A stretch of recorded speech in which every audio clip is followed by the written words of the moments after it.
ఆంధ్రప్రదేశ్లో ఇప్పుడు అందరి దృష్టి సీనియర్ పొలిటీషియన్స్ పైనే ఉందా?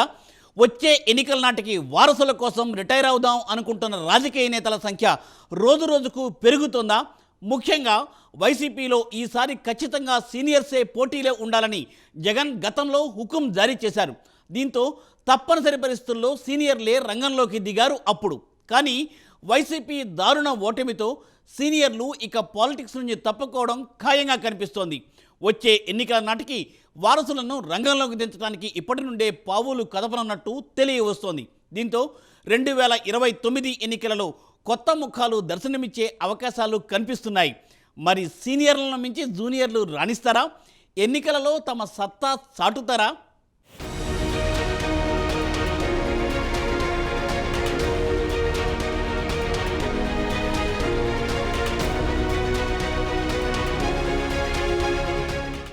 ఏపీ రాజకీయాల్లో చాలా మంది నేతలు నిష్క్రమణకు సిద్ధమవుతున్నారా?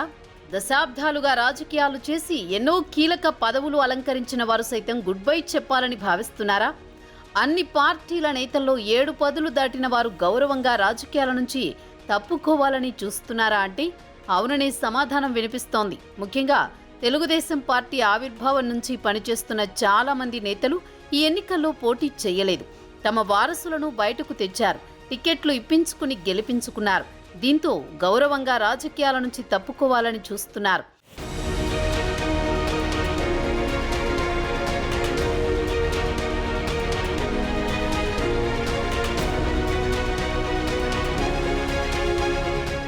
మరోవైపు ఈ విషయంలో వైసీపీలో భిన్న వాతావరణం నెలకొంది.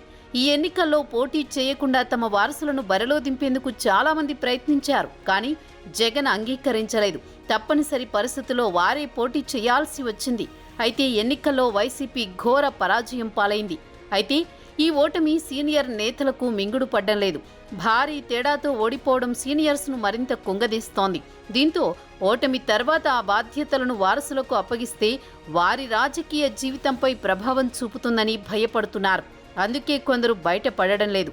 అయితే మరికొందరు మాత్రం రాజకీయాలకు గుడ్ బై చెప్పాలని భావిస్తున్నారు. ప్రతిపక్షంలో ఉన్నప్పుడే నాయకత్వ లక్షణాలు తెలుసుకుంటారని, అందుకే వారికి లైన్ క్లియర్ చేయాలని చూస్తున్నారు.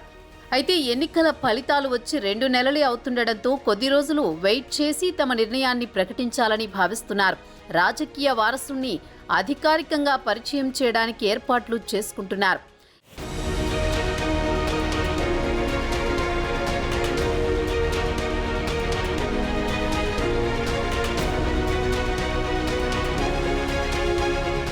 ఇటీవల సీనియర్ నేత ధర్మాన ప్రసాదరావు ప్రత్యక్ష రాజకీయాలకు దూరం కానున్నట్టు వార్తలు వచ్చాయి. ఆయన సోదరుడు కృష్ణదాస్ సైతం ప్రజా జీవితం నుంచి తప్పుకోవాలని నిర్ణయించుకున్నట్లు ప్రచారం సాగింది. వారి వారసులను తెరపైకి తెచ్చి వారు పక్కకి తప్పుకునేందుకు నిర్ణయించుకున్నట్టు సమాచారం. ఎన్నికలకు ముందు అధినేత జగన్కు చెప్పినా ఆయన వినలేదు. తప్పనిసరి పరిస్థితుల్లో పోటీ చేయాల్సి వచ్చింది. అయితే ఇప్పుడు జగన్కు ఒక మాట చెప్పి ప్రకటన చేసేందుకు ఇద్దరు సోదరులు సిద్ధపడినట్లు తెలుస్తోంది. అయితే ఒక్క ధర్మాన సోదరులే కాదు, రాష్ట్ర వ్యాప్తంగా చాలా మంది సీనియర్లు ఇదే బాట పడుతున్నట్టు సమాచారం.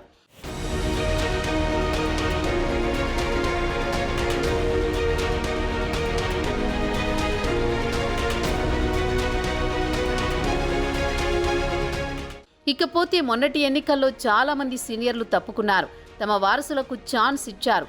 తెలుగుదేశం పార్టీలో సీనియర్లు పక్కకు తప్పుకున్నారు. పూసపాటి అశోక్ గజపతిరాజు ప్రత్యక్ష రాజకీయాలకు గుడ్ బై చెప్పారు. తన స్థానంలో కుమార్తెకు విజయనగరం అసెంబ్లీ టికెట్ తెప్పించుకున్నారు. యనమల రామకృష్ణుడిది అదే పరిస్థితి. ఎన్నికల్లో ఆయన పోటీ చేయలేదు. కుమార్తెకు అసెంబ్లీ టికెట్ ఇప్పించి గెలిపించుకున్నారు. టీజీ వెంకటేష్, కొనకళ్ళ నారాయణ వంటి వారు సైతం రాజకీయాలకు దూరమయ్యారు. పల్లె రఘునాథరెడ్డి, జేసీ ప్రభాకర్ రెడ్డి సైతం ఈసారి పోటీ చేయలేదు. వారంతా వారసులనే బరిలో దించారు.